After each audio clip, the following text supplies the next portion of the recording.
what's going on?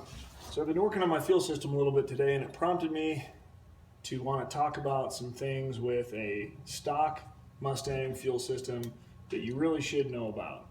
So especially if you're going to do any modifications or, supercharger, turbo, all that good stuff, probably the first thing you're going to do is put an in-tank fuel pump in your car.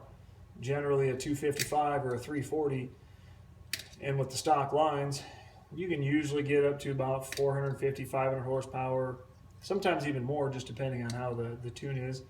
But the big problem with it when you get into the tuning is with your stock fuel pump hanger. Now, I know most of you guys have probably installed a fuel pump in your car. The problem is not with the pump installation. The hanger's fine. You can put a pump on it. It'll work great. The problem is with your return line. So if you look at the factory Ford return line on these Foxbody hangers, the return line is up here.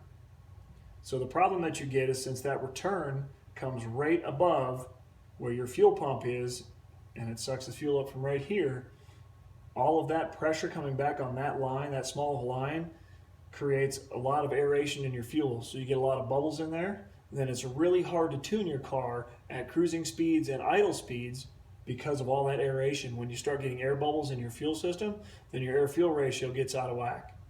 So let me show you this close up. You can see this.